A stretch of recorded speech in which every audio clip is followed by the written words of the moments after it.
Tolle has a thing where he talks about human beings on the planet and where our species is at. And what he's saying is, as well in the book, that he recognizes that there is a growing number of human beings who are what, as he terms it, awakened. We as a species seem to be bombarded with messages, whether they're religious or advertising or etc., political, and that we live our lives vicariously through those messages, and we go along with stuff because that's what we're told to do, and because Joe blogs down the road, that's what he does, so therefore it must be what I'm supposed to do as well, rather than thinking for ourselves or being with ourselves. And what, ever since perhaps the 1960s, people have been starting to wake up to their own power inside them, their own beings. Who are we? We are not this collection of thoughts running around inside our heads. When you take all the thoughts outside of your head, you're still left with an essence of being. And what he also says is that essence of being is a very powerful thing, and certainly used cumulatively is a world-changing thing. So all the kind of things that people complain about, wars, poverty, cruelty, slavery, all of that kind of stuff that happens on our planet, violence, the awakened people aren't doing that. They're moving away from that. And the awakened population of the planet is growing larger. This is what he says. So this ties, sorry to interrupt. Yeah, go on. This kind of ties into our principles around cosmocentric ways of being, which is spiral dynamics, Ken Wilbur, and the idea that actually as you evolve, you can include in your experience the reason that you're doing it, your intention. So like when I say I close my eyes and it's a control mechanism, subconscious control mechanism to get the floor or to keep the floor in a competition. So actually I do something quite passive in an assertive way because I'm the one that wants to speak. Now, that you could argue is coming from beige. That's me closing my eyes and saying, I really, really, really, really need to speak. Actually, possibly not. I really want to speak. But because subconsciously I'm using this technique in order to push myself forward, as long as I look back at it and think, yeah, actually what I was trying to do was valuable. I was trying to educate Sharon a little bit on how we circle, and that actually noticing the self and noticing one's own behavior is a really important skill for anybody in their life, but also knowing the intention behind what you do makes you a more good person. So for Circling Cornwall, it's really important for you to know what's going on for you subconsciously, and then saying, oh yeah, that was me coming from beige, and actually the reason was because I wanted to teach you something, and therefore it's not for my benefit. So it's either moving towards ethnocentric or cosmocentric way of being. Therefore, I'm probably coming from green, or I'm coming from, you know, wherever, because I want to recruit you and I want you involved in Circling Cornwall. Does that make sense? Oh, you're muted. You're muted. I did. I muted because the dog was barking.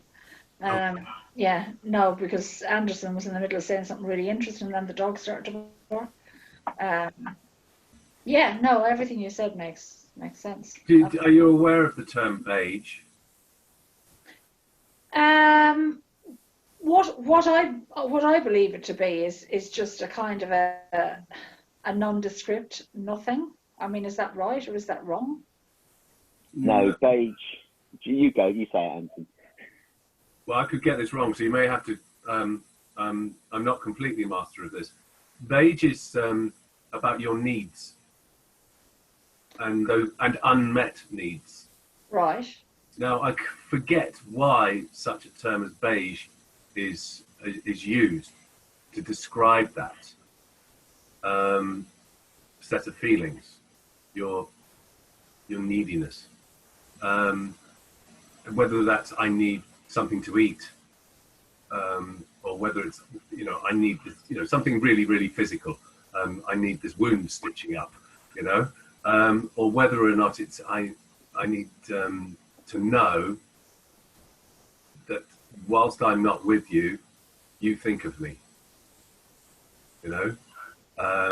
That kind of had this in my personal life this morning.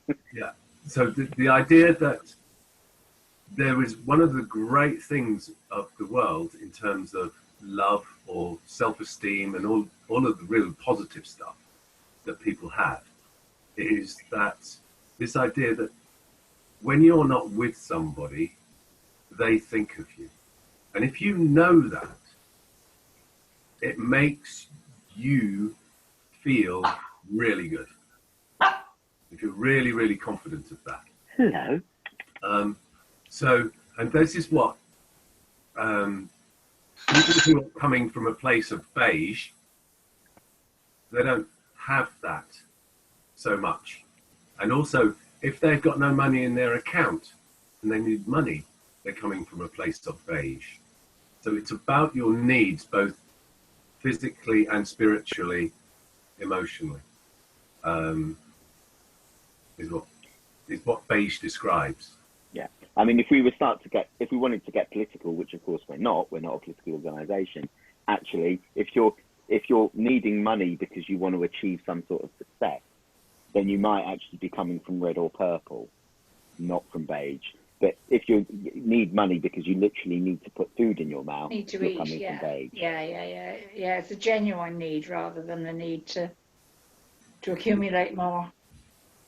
Coming back to Ekhart Tolle and the awakening and the awakened people, there are people who come to circling who are not awakened.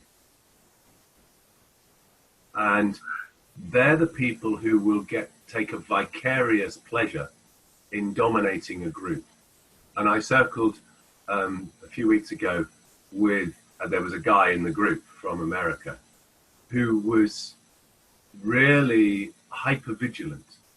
I'm just saying, let's not name names though. No names. Because I want to put this online. Who was really hyper-vigilant as to how his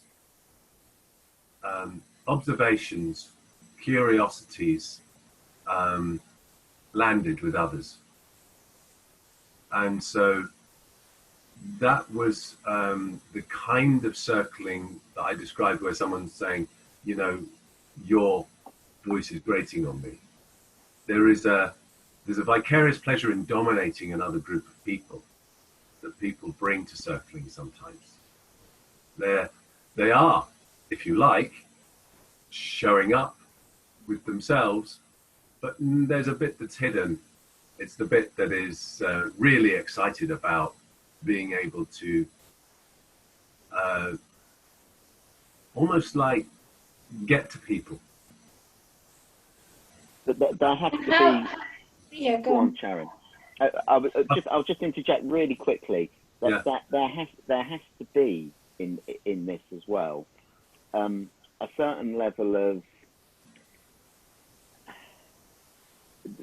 the reality that even though this person, who I think I have an idea who, might not be fully aware of their own intentions, or and the really subtle thing and difficult thing is when people think their intention is one thing, but actually when they really stop and analyse and look underneath it, I didn't realise that, I had a blind spot, and somebody else has to show it up.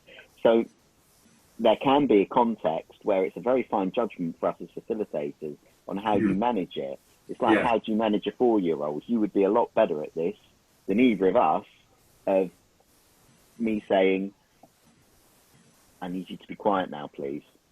Or when the 4-year-old says, can you hear this? Because I can, and your hearing isn't as good as me, but I'm not necessarily conscious of that.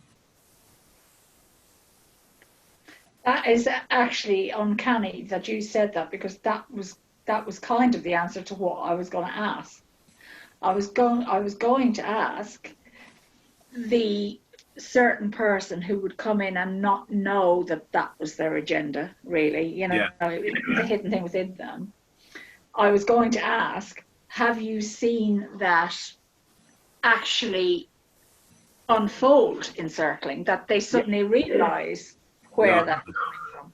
You haven't. That one on your lap, who you just put down. Mm. Her. What do you mean, her? When she's interrupting us, she's probably not got any metacognition about what she's bringing. Oh no, she hasn't got a clue. She just knows she wants attention. She's here and she's included.